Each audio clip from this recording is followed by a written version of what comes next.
로마의 황제 중에서 기독교인을 가장 박해하고 핍박했던 두 명의 황제를 뽑으라면 네로와 도미티안 황제입니다. 요한계시록은 주후 96년경 도미티안 황제 때 핍박받는 그리스도인들을 격려하고 위로하기 위해서 하나님께서 사도 요한을 통해서 주신 말씀입니다. 계시록에 나오는 세 가지 심판, 즉 일곱 인, 일곱 나팔, 일곱 대접 심판이 나오는데요. 세 가지 심판 사이사이에 잠시 심판 이야기를 멈추는 삽경의 이야기가 들어 있습니다. 삽경을 넣는 목적도 핍박받는 그리스도인들을 위로하고 격려하기 위해서입니다. 그리고 일곱 나팔과 일곱 대접 심판 사이에는 총 6장, 10장에서 15장으로 된 긴 삽경이 나오는데요. 오늘 본문은 그 여러 삽경 중 하나로서 영적 전쟁에 관한 내용을 다루고 있습니다. 우리가 살아가는 모든 순간이 전쟁입니다. 전쟁터에서 살고 있습니다. 공부 전쟁, 취업 전쟁, 쩐의 전쟁, 질병 전쟁, 부모와 자녀 간의 전쟁, 여당과 야당, 보수와 진보 간의 전쟁, 나라와 나라 간의 전쟁. 여기에 더해서 우리 그리스도인들은 또 하나의 전쟁을 하고 있는데 그것은 영적 전쟁입니다. 오늘 말씀 7절을 보면은요, 하늘에 전쟁이 있으니 라고 말합니다. 오늘 말씀에는 총 4가지 영적 전쟁이 나옵니다. 첫째, 하나님과 사탄과의 전쟁. 둘째, 예수님과 사탄과의 전쟁. 셋째, 교회와 사탄과의 전쟁. 마지막 넷째는 성도와 사탄과의 전쟁입니다. 하나하나 의미를 살펴본 후에 하나님이 주시는 영적 교훈을 나누고자 합니다. 그런데 먼저 주지할 사실은 오늘 본문을 해석하는 건전한 몇 가지 방법들이 있는데 저는 그 중에서 한 가지 해석 방법을 취했을 뿐입니다. 그래서 오늘 제 설교가 이 본문을 해석하는 절대적 기준이 아님을 먼저 말씀드리면서 설교를 진행하려고 합니다. 그러면 이제 4가지 전쟁에 대해서 하나하나 살펴보겠습니다. 첫 번째 전쟁은 하나님과 사탄의 전쟁입니다. 이 전쟁은 창조 전에 하늘에서 있었던 전쟁입니다. 7절에서 9절 말씀 같이 보시겠습니다. 하늘에 전쟁이 있으니 미가엘과 그의 사자들이 용과 더불어 싸울세. 용과 그의 사자들도 싸우나 이기지 못하여 다시 하늘에서 그들이 있을 곳을 얻지 못한지라. 큰 용이 내쫓기니 에뱀 곧 마귀라고도 하고 사탄이라고도 하며 온 천하를 꿰는 자라. 그가 땅으로 내쫓기니 그의 사자들도 그와 함께 내쫓기니라. 여기에서 하늘에 전쟁이 있으니 이것은 창조 전 천국에서 있었던 반란 사건을 의미합니다. 미가엘과 그의 사자들은 미가엘 천사장과 그가 거느리는 천사들을 말합니다. 미가엘은 하나님 편에 서서 싸우는 전쟁을 책임지는 천사장이었습니다. 용과 그의 사자들은 타락한 천사장 루시퍼와 그가 거느리는 천사들을 의미합니다. 천국에는 많은 천사들이 있는데 그 중에서 음악을 관장하는 천사장 루시퍼가 다른 천사들과 함께 하나님의 자리를 빼앗으려고 하나님을 대적했습니다. 그리고 그 반란에 동조한 천사들의 수가 약 3분의 1 정도 된 것 같습니다. 4절 말씀 보시면요, 그 꼬리가 하늘의 별 3분의 1을 끌어다가 땅에 던지더라. 그는 용을 말합니다. 사탄. 그리고 별은 천사들을 의미합니다. 그래서 하늘의 천사의 수가 얼마인지를 알지 못하지만 용이, 즉 루시퍼 천사장이 약 3분의 1의 천사를 꿰어서 하나님 앞에 반역한 것 같습니다. 이때 하나님 편에 있었던 미가엘과 그의 천사들과 하나님을 대적했던 루시퍼와 그의 천사들 간에 전쟁이 있었습니다. 그 결과 미가엘이 승리했고 루시퍼와 그를 동조한 천사들은 땅으로 내쫓김받았습니다. 이때 쫓겨난 천사장 루시퍼를 우리는 용과 뱀으로 상징되는 사탄, 마귀라고 부르고 루시퍼에 동조했던 천사들을 우리는 귀신들이라고 부르는 것입니다. 그리고 사도 바울은 땅으로 쫓겨난 이들을 가리켜 공중 권세 잡은 자라고 말했습니다. 에베소서 2장 2절을 보시면요, 그때 너희는 그 가운데에 행하여 이 세상 풍조를 따르고 공중의 권세 잡은 자를 따랐으니 곧 지금 불순종의 아들들 가운데서 역사하는 영이라. 이제 두 번째 전쟁은 예수님과 사탄의 전쟁입니다. 하늘 전쟁에서 하나님께 패배한 사탄은 그 다음 누구를 공격했을까요? 만약 여러분이 사탄이라면 하나님 다음에 누구를 공격하시겠습니까? 사탄은 예수님을 공격했습니다. 4절 말씀을 다시 보겠습니다. 그 꼬리가 하늘의 별 3분의 1을 끌어다가 땅에 던지더라. 용이 해산하려는 여자 앞에서 그가 해산하면 그 아이를 삼키고자 하더니, 이 말씀을 보시면 여자는 교회를 말하고 여자가 해산하여 낳으려는 아이는 예수님을 말합니다. 여자가 아이를 잉태하고 품듯 교회는 예수님을 믿음으로 잉태하고 품고 구주로 믿고 사는 공동체라는 뜻입니다. 그런데 용이라는 사탄이 여자가 낳은 아이를 어떻게 하려고 했나요? 삼키려고 했습니다. 이 말은 곧 사탄이 누구를 핍박했다라는 뜻인가요? 예수님입니다. 그럼 질문을 드리겠습니다. 대답해 보시길 바랍니다. 하나님께 패배한 사탄은 왜 예수님을 그 다음 공격 대상으로 삼았을까요? 왜 그럴까요? 그것은 예수님이 하나님의 아들이시기 때문입니다. 아들 예수를 핍박하고 죽이는 것을 통해서 그의 아버지인 하나님께 복수하는 것입니다. 일종의 대리만족, 대리 승리입니다. 아들 예수를 핍박하면 누가 괴로워하시겠습니까? 아버지 하나님입니다. 아들 예수가 괴롭히고 죽임을 당하면 누가 괴로워하시겠습니까? 아버지 하나님입니다. 따라서 아들 예수를 이기면 사탄의 입장에서 누구를 이기는 것과 별반 차이 없나요? 아버지 하나님을 이기는 것입니다. 하늘 전쟁에서 사탄은 하나님을 절대 이길 수가 없었습니다. 그래서 분노에 찬 사탄은 그의 아들 예수를 공격한 것입니다. 예수를 핍박하고 죽이는 것을 통해서 하나님을 이기려고 한 것입니다. 그래서 예수님은 태어날 때부터 헤롯 왕이 죽이려 했고 종교 지도자들이 죽이려 했고 궁중들이 낭떠러지로 밀쳐 죽이려고 했습니다. 그리고 급기야 예수님은 제자 가룟 유다의 배신으로 십자가에 죽으셨습니다. 바로 이 모든 것 배후에 누가 역사하고 있다라는 뜻인가요? 사탄의 역사입니다. 그런데 예수님과 사탄의 전쟁에서 누가 이겼나요?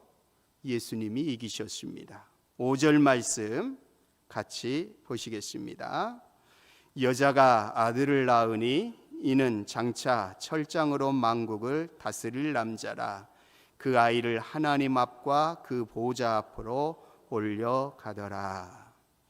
여기에서 아이가 하나님 앞과 그 보좌 앞으로 올려가더라라는 말은 무엇을 의미하나요? 예수님의 승천을 말합니다. 예수님은 죽음을 이기시고 부활하셨습니다. 승천하셨습니다. 죄를 정복했고 죽음을 정복했고 사단을 정복했습니다. 이제 세 번째 전쟁은 교회와 사탄의 전쟁입니다. 다시 질문을 드립니다. 하늘 전쟁에서 하나님께 패배한 사탄이 그의 아들 예수와의 전쟁에서도 패배했습니다. 그러면 사탄이 노리는 그 다음 공격 대상은 누구일까요? 여러분이 만약 사탄이라면 그 다음에 누구를 공격하시겠습니까? 사탄은 교회와 성도들을 공격했습니다. 13절 말씀 보시겠습니다. 같이 읽습니다. 용이 자기가 땅으로 내쫓긴 것을 보고 남자를 낳은 여자를 박해하는지라. 사탄은 여자를 박해했습니다. 즉 교회를 박해했습니다. 왜 교회를 박해했을까요? 교회는 예수님의 몸이기 때문입니다. 교회는 하나님의 집이기 때문입니다. 사탄이 교회를 타락시키고 교회를 망가뜨리면 누구를 이긴 것인가요? 교회의 몸이신 예수님을 이긴 것입니다. 사탄이 교회를 타락시키고 교회를 망하게 하고 죽이게 하면 누구를 이긴 것인가요? 교회를 자신의 짐으로 삼으신 하나님을 이긴 것입니다. 사탄의 대리만족, 대리 승리입니다.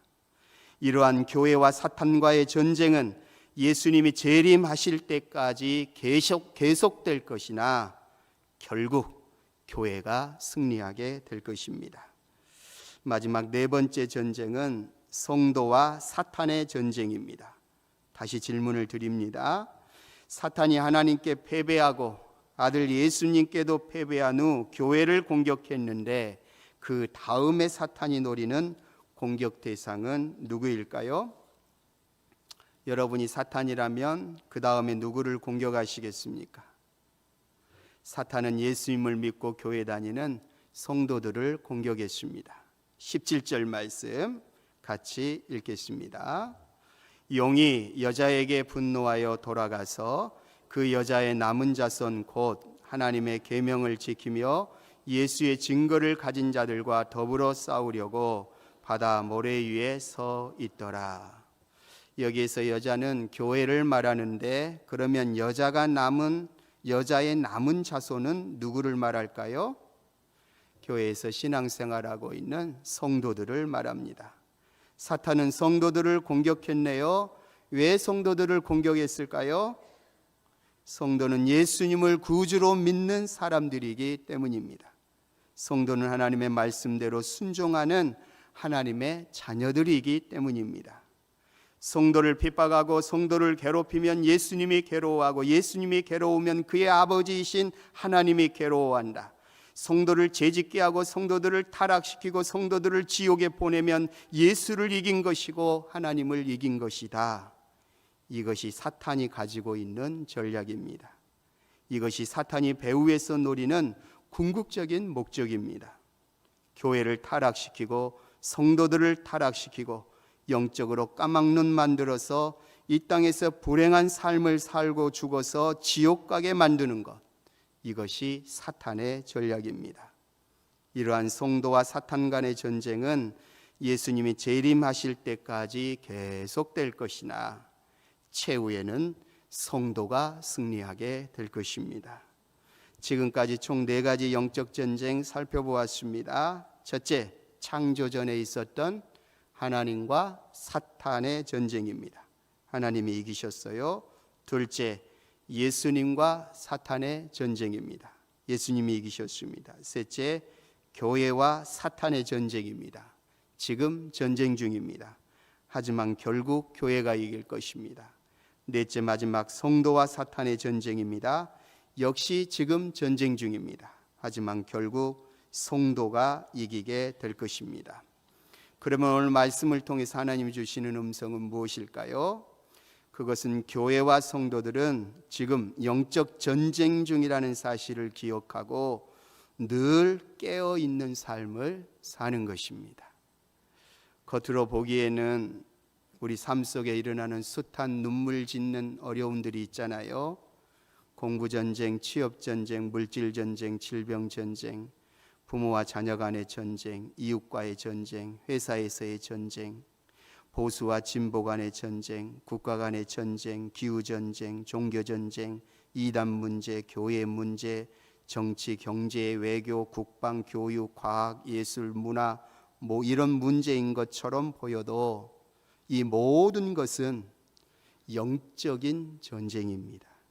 하늘 전쟁에서 패배한 사탄이 분노하면서 일으킨 전쟁들입니다. 이 전쟁은 예수님이 다시 오시는 그날까지 더 계속될 것입니다.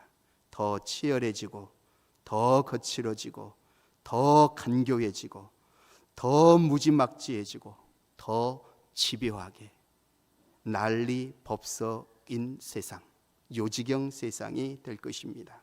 왜 그런가요? 사탄이 자기의 때가 얼마 안 남은 줄 알고 더욱 분노하며 날뛰는 것이 세상에 이렇게 표출되어 나타나는 것뿐입니다. 12절 말씀 같이 읽겠습니다. 그러므로 하늘과 그 가운데에 거하는 자들은 즐거워하라. 그러나 땅과 바다는 화 있을진저 이는 마귀가 자기의 때가 얼마 남지 않은 줄을 알므로 크게 분내어 너희에게 내려갔음이라 하더라. 개인적으로, 사회적으로, 국가적으로, 세계적으로, 가정 안에서, 교회 안에서 어떤 일들이 일어나든지 당황하지 않게 되기를 바랍니다. 지금 나는 영적 전쟁 중이다 라는 생각을 한시라도 잊지 않으시고 늘 분별하며 사시기를 바랍니다. 이것이 하나님의 것인지 사탄의 것인지, 이게 하나님의 것인지 가이사의 것인지 항상 분별하려고 애쓰고 깨어있는 삶 가운데서 하나님을 택하고 하나님의 것을 택해서 하나님이 주신 힘과 능력으로 모든 어려운 문제를 돌파해 가시기를 축복합니다. 교회는 소중합니까? 안 소중합니까? 소중해요. 이 시대에 사탄이 제일 크게 노리는 공동체가 있다라면 주님의 몸된 교회입니다. 교회야 쪼개져라. 교회야 분열되라. 교회야 싸워라. 교회야 나뉘어라. 뒤에서 부채질하는 존재가 사단입니다. 교회가 망하고 싸우고 분열하고 무너져야 대리만족으로 교회의 몸이신 예수님을 이긴 거고 그의 아버지이신 하나님을 이긴 것이기 때문입니다. 마귀가 얼마 남지 않는 자기의 때를 알고 분노를 일으키면서 치열하게 공격하는 대상이 오늘날 교회입니다. 영적으로 분별하시기를 바랍니다. 교회 안에서 일어나는 모든 일들 가운데 이것이 하나님의 것인지 사단의 것인지 잘 분별하고 사단에게 속지 마시고 늘 하나님의 것을 취하고 하나님의 방법으로 하나님이 기뻐하시는 일들을 통해서 주의 일들을 이루어 가시기를 축복합니다. 그러면 영적으로 깨어서 사탄을 이기려면 어떻게 해야 할까요? 첫째, 하나님과 예수 그리스도 안에 있어야 합니다. 아무리 여린 가지라 할지라도 포도나무와 그 나무에 붙어있는 가지는 반드시 무엇을 맺습니까? 열매를 맺습니다. 아무리 연이고 흔들리는 우리라 할지라도 포도나무 대신 주님 앞에 주님 안에 거하기만 하면 주님께서 때가 되면 반드시 열매 맺게 해 주실 줄로 믿습니다. 내 힘으로 맺는 게 아니라 포도나무이신 예수 그리스도의 능력을 통해서 열매는 반드시 맺혀집니다. 자, 그래서 예수님과 예수 그리스도 안에 늘 머물러 있고 거하는 것이 중요하다는 말씀입니다. 사탄을 이기신 분이 오직 예수님과 하나님뿐이시기 때문에 사단이 제일 두려워하는 존재가 하나님과 예수님뿐입니다. 사단이 돈 두려워할까요? 권력 두려워할까요? 명예를 두려워할까요? 우리는 두려워하지만 사탄 그거 두려워하지 않아요. 수십억이 모인들, 수천억이 모인들, 천하를 움직이는 권력을 가졌던 사탄은 아무런 영향력을 미치지 못해요. 두려워하지 않아요. 사단이 두려워하는 것은 예수 그리스도의 십자가의 능력입니다. 사단이 두려워하는 것은 하나님이십니다.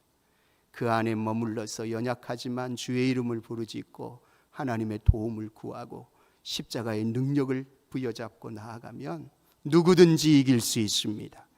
초등학교를 안 나와도 이길 수 있습니다. 글씨를 몰라도 이길 수 있습니다. 재산이 없어도 이길 수 있습니다.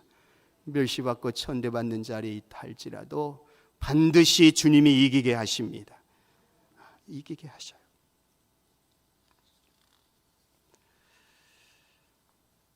그래서 우리가 사탄을 이기려면 항상 하나님 안에, 예수님 안에 거해 있어야 돼요.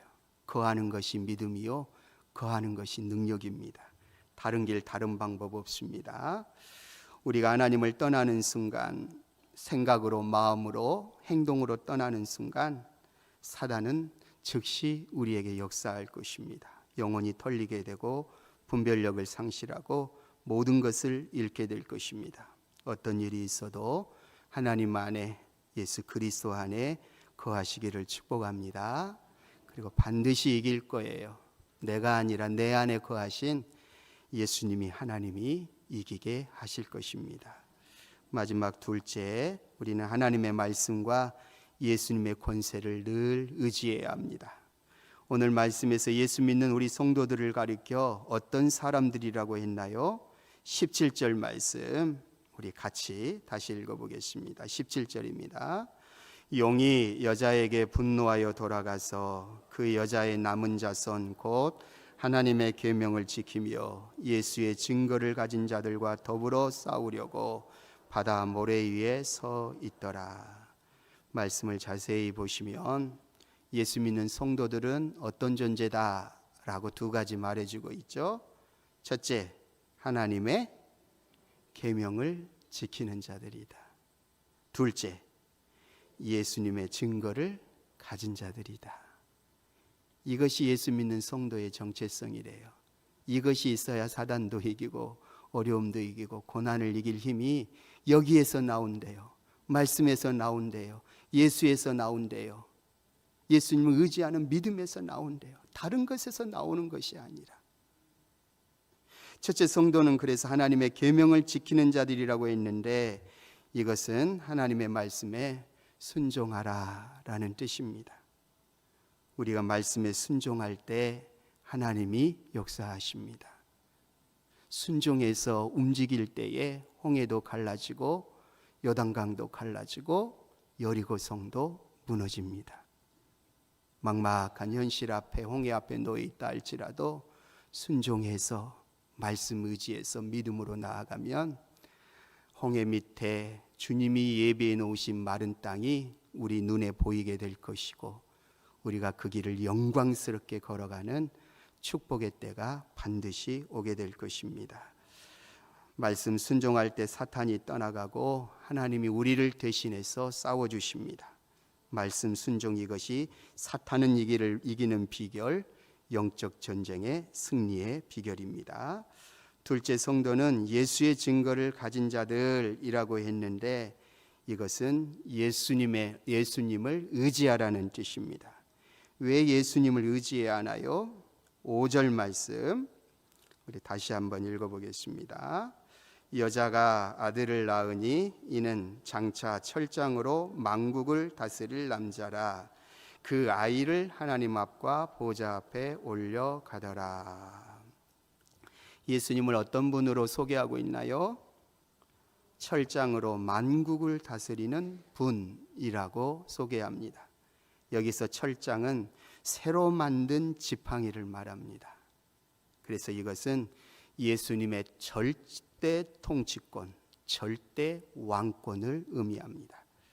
예수님은 철장 같은 권세로 사단을 이기셨습니다. 그 예수님이 우리 안에 거하시니 우리가 예수 이름 부르고 예수 이름 의지해서 나아가면 그래서 우리도 사탄을 이길 수 있습니다. 예수님이 우리를 대신해서 싸워주시는 것입니다. 그래서 예수의 권세가 내 권세가 되고 예수의 능력이 내 능력이 됩니다. 하지만 우리가 예수님을 떠나 내 자신을 의지하면, 내 감정에 충실하면, 내 경험에 의지하면 사단이 역사합니다. 사단의 밥이 되고 사단에게 영혼이 털리게 됩니다. 예수님의 능력을 의지하는 것, 이것이 사탄을 이기는 비결이요 영적 전쟁의 승리의 비결입니다. 날마다 오늘 코람데오가 찬양하는 것처럼 예수 권세 내 권세, 예수님의 큰 권세 나의 큰 권세 선포하시면서 예수님과 늘 동행하며 승리한 삶 사시기를 축복합니다. 말씀 맺습니다. 사탄은 집요합니까? 안 집요합니까? 매우 집요합니다. 징글징글하게 집요한 존재가 사탄입니다. 거머리처럼 안 떨어져요. 정말로 안 떨어져요. 떨어졌다 싶으면 어느샌가 우리의 빈틈을 노리고 또 옆에 와 있어요. 우리 알잖아요. 우리 스스로 깜짝 놀랄 때가 있잖아요. 아우, 내가 교만의 발을 딛고 있네. 아우, 나 이러면 안 되지. 이런 순간들이 있잖아요. 하나님께 패배하자 그의 아들 예수를 핍박했고, 예수님께 패배하자 그의 몸인 교회와 성도들을 핍박하고 있습니다. 이처럼 사단은 매우 집요합니다. 그러면 우리도 집요하게, 사단보다 더 집요하게, 더 끈질기게 누구를 붙잡아야 하나요? 하나님 붙잡고 예수님 붙잡고 말씀 붙잡아야 삽니다. 다른 길, 다른 방법 있어요? 없어요? 없어요. 사단에게 지지 말고 모든 영적 전쟁에서 승리하는 교회, 승리하는 성도들 다 되시기를 축복합니다. 같이 찬양하겠습니다. 352장 찬양 후에 기도하시겠습니다.